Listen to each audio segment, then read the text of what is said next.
માટે જુદા જુદા સ્ટોલ ઉપર જોવા મળ્યા હતા। જોકે સાંજે આનાથી વધારે ભીડ જામશે તેવું જોવા મળી રહ્યું છે।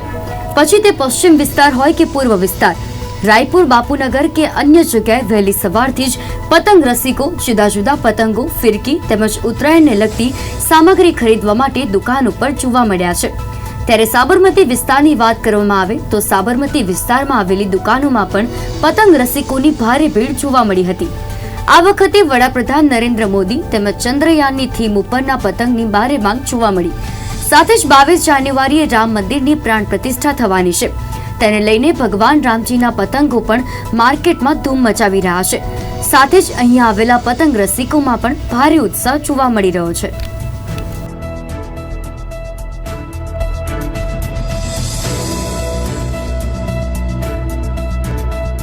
આવતીકાલે જ્યારે ઉત્તરાયણ છે ત્યારે આજે બધી તમામ જે દુકાનો છે ત્યાં આગળ પતંગ બજારમાં જે કહી શકાય કે ખરીદી કરવા માટે ગ્રાહકો જે છે તે ઉમટ્યા છે। વિવિધ ડિઝાઇનોની જે પતંગો છે તે અત્યારે અહીંયા જોવા મળી રહી છે। અને ખાસ કરીને વાત કરીએ તો નવી એક આ વખતે જે ચંદ્રયાન અને ખાસ કરીને વડાપ્રધાન નરેન્દ્ર મોદીની જે આ પતંગ છે તે વધુ વેચાણમાં છે। કહી શકાય કે જે પ્રમાણે રામ મંદિરનો મુદ્દો પણ છે તેને લઈને રામ ભગવાનની જે પતંગો છે તે પણ ખૂબ જ માર્કેટમાં ધૂમ મચાવી રહી છે। વિવિધ ડિઝાઇનોના જે પતંગો છે, ફિરકીઓ લેવા માટે અત્યારે ગ્રાહકો જે છે તે વિવિધ દુકાનોમાં આવી રહ્યા છે। તો કહી શકાય કે આજે રાત્રે ખૂબ જ તમામ પતંગ બજારમાં ભીડ જોવા મળશે, પરંતુ વહેલી સવારથી જ પતંગ બજારમાં અત્યારે ભીડ જોવા મળી રહી છે। સાબરમતી વિસ્તારમાં અમે છીએ, ત્યાં આગળ ચરખા ચલાવતા લોકો છે તે ત્યાં આગળ જે દોરી રંગાવવા ત્યાં પણ ભીડ જોવા મળી છે અને સાથે જ દુકાનોમાં પણ ભારે ભીડ જે છે તે જોવા મળી રહી છે। કહી શકાય કે વડાપ્રધાન નરેન્દ્ર મોદી જ્યારે રામ પ્રાણ પ્રતિષ્ઠા કરશે અયોધ્યામાં ત્યારે તેને લઈને દુકાનોની બહાર જે કહી શકાય કે રામ ભગવાનના પોસ્ટરો પણ મોટી સંખ્યામાં જોવા મળી રહ્યા છે। ત્યારે દુકાનદારો સાથે પણ વાત કરવાનો પ્રયાસ કરીશું કે આ વખતે ગ્રાહકી કેવી છે, ખાસ કરીને આજે જ્યારે છેલ્લો દિવસ છે ઉત્તરાયણને ત્યારે કેવા પ્રકારની ગ્રાહકી છે। કાજુભાઈ, શું કહેશો, કેવા પ્રકારની અત્યારે ગ્રાહકી છે ને શું આ વખતે નવી જે ડિઝાઇન છે પતંગોમાં તે જોવા મળી છે? ખાસ કરીને તો જે આ ઉત્તરાયણનો તહેવાર છે એ નાનામાં નાના બાળકોથી માંડી અને વૃદ્ધ સુધીનો એક આમ ખૂબ જ ઉત્સાહપૂર્વકની ઉજવણી કરનારો તહેવાર છે। એટલે આ ઉત્તરાયણના પર્વ નિમિત્તે પતંગ ચગાવવાના જે શોખીનો છે એ છેલ્લા 5-6 દિવસથી ખૂબ જ સારી ગ્રાહકી છે। પોતાની રીતે પોતાની જે વસ્તુ જો જરૂરિયાત હોય એ મુજબનું ખરીદી ખૂબ જ સારા પ્રમાણમાં કરી રહ્યા છે। તદુપરાંત આ વખતે નવીનમાં જે હમણાં જ જે આપણા ભારતનું ગર્વરૂપી ચંદ્રયાન આપણી સરકારે, મોદી સાહેબે જે સફળતા મેળવી છે એની થીમ ઉપર પણ પતંગ બન્યા છે।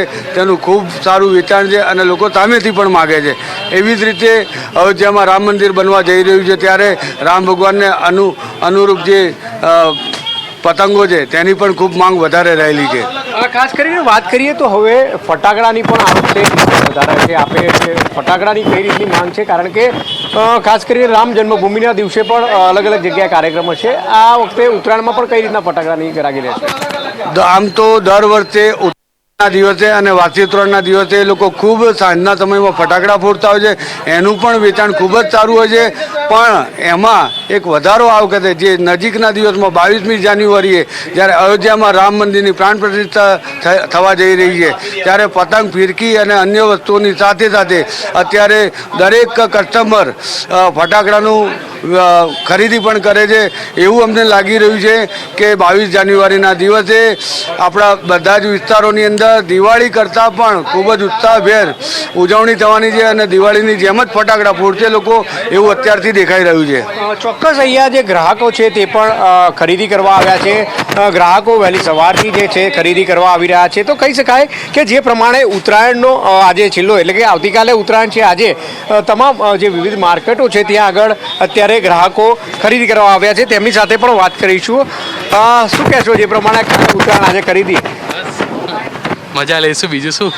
કઈ રીતે ખાસ કરીને આ વખતે રામ જન્મભૂમિનો પણ મુદ્દો છે, રામને પણ અલગ અલગ પતંગ જોવા મળશે? ટ્રાય કરીશું કે રામની થીમ ઉપર જો કોઈ પતંગ મળે તો લઈશું, ઉડાઈશું, મજા કરીશું।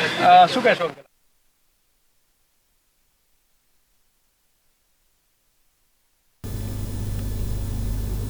તો આ હતા અત્યાર સુધીના સમાચાર. વધુ સમાચાર માટે જોતા રહો ગુજરાત ન્યૂઝ, સત્યની સાથે. નમસ્કાર.